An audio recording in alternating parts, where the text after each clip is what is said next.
All right, we're going to be talking about the impact of trauma on peer relationships and acceptance. And much of the information that we'll be talking about is from Laura Burke's 2018 Exploring Lifespan Development book.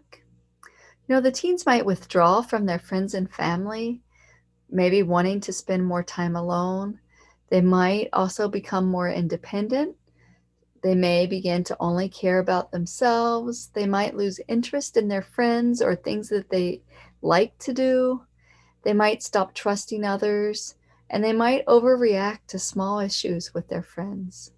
They might also have strong emotions that interfere with their friendships. They could become preoccupied with what's happened and just focus entirely on that.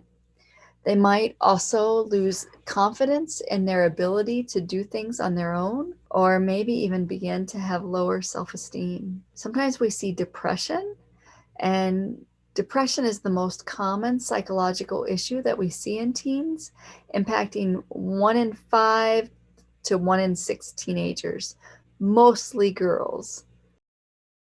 Girls are twice as likely to experience depression as boys are.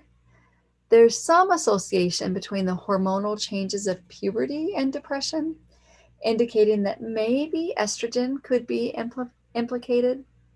But it seems that these hormonal changes and having a short 5-TTLPR gene, which increases the likelihood of having issues with self-regulation, actually, when a teenager has that, the short gene, as well as hormonal changes, if there's stress due to trauma or some other negative life events, that increases the likelihood of depression as well. And again, we see this more in teen girls than boys. 2 teens get help for suicide attempts in Utah every day on average. Suicide's leading cause of death for 10 to 17-year-olds in Utah, with white males almost 4 times as likely to die as females, even though females are more likely to try. Latino, African American, and Asian American teens are less likely to attempt or die than white or Native American teens. LGBTQ teens are about 3 times as likely to attempt suicide nationally than other teens, and Utah is just beginning to collect data on this issue. Suicide probably begins to happen more during adolescence because teens have more skills in planning ahead, and they may feel that nobody understands their intense pain. Most teen suicides have been planned. Suicidal ideation is more common in 2 types of teens: those who are very intelligent, loners, withdrawn, and who have incredibly high standards for themselves, or think that others have extremely high standards that they just can't achieve. The second type of teen is one who has a long-term family dysfunctional situation with emotional and antisocial disorders and suicide in their history. They're also likely to have experienced lots of trauma, including poverty, divorce, high conflict with their parents, and child abuse or neglect.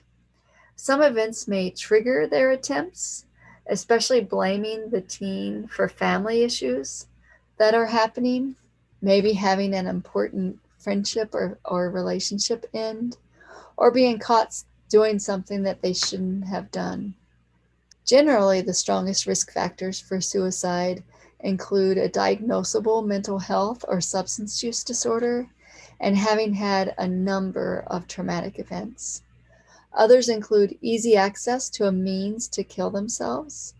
That might be pills or firearms, for example. Also having a lack of social support, the loss of a family member or a friend, especially if that loss happened due to suicide. Having some sort of physical health issues, relationship or school issues, or some sort of stressful life event or loss. Factors that are associated with protecting teens against suicide include having good mental health or good substance abuse treatment, and good mental health treatment, I should make sure you understand.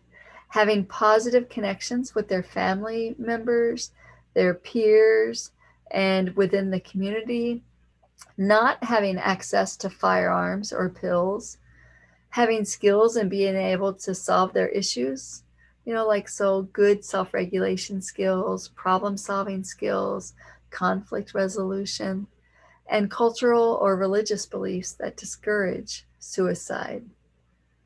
I'm going to talk about delinquency just because teens who have parents who engage in a lot of negativity instead of warmth with them, with a lot of conflict between parents and their teens, and who don't really monitor their teens' actions. Parents who are also more inconsistent in discipline and are harsh with them are more likely to become delinquent.